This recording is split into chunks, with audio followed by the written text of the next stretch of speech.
ஆண்டவராகிய இயேசு கிறிஸ்துவின் நாமத்தினாலே உங்களை வாழ்த்துகிறேன்.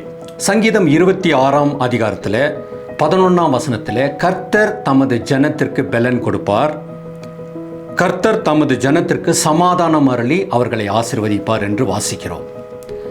இந்த வசனத்தில் அவருடைய ஜனத்திற்கு அவர் என்னத்தை கொடுக்கிறாராம்? சமாதானத்தை கொடுக்கிறாராம். அப்போ ஜனங்களுடைய வாழ்க்கையில் இன்றைக்கி சமாதானம் இல்லை என்கிற ஒரு பெரிய குறை உண்டு. எல்லாம் இருக்கும், பணம் இருக்கலாம், அந்தஸ்து இருக்கலாம், படிப்பு இருக்கலாம். ஆனால் அவர்களுடைய வாழ்க்கையில் ஒரு பீஸ் ஆஃப் மைண்டு அவர்களுக்கு இருக்காது.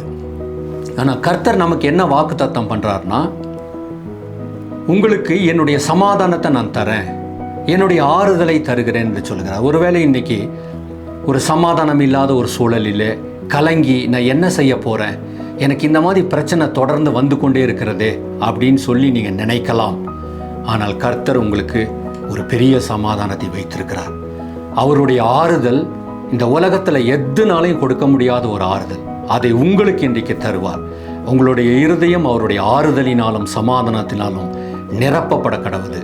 நான் உங்களுக்காக ஜெபிக்கிறேன். பரிசுத்தமுள்ள நல்ல பிதாவே, அப்பா, நீர் கொடுக்கிற ஆறுதலை, நீர் கொடுக்கிற சமாதானத்தை இன்று உம்முடைய பிள்ளைகளுக்கு நீர் ஆண்டவரே அவர்களுடைய சிந்தையிலே நீர் ஊற்றும்படிக்காக உம்முடைய சமூகத்தில் ஜெபிக்கிறேன் ராஜா.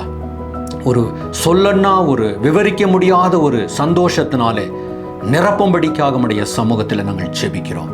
எல்லா கலக்கங்களும் இந்த காலையில் எங்களை விட்டு அகன்று போவதாக, எல்லா பயங்களும் எங்களை விட்டு அகன்று போவதாக, ஒரு புதிய மனமகிழ்ச்சினாலும் தைரியத்தினாலும் எங்களை நிரப்போம். உம்முடைய கரங்களிலே இந்த நாளை நாங்கள் ஒப்பு கொடுத்து ஜெபிக்கிறோம். இயேசுவின் நாமத்தில் ஜெபிக்கிறோம் பிதாவே, ஆமேன்.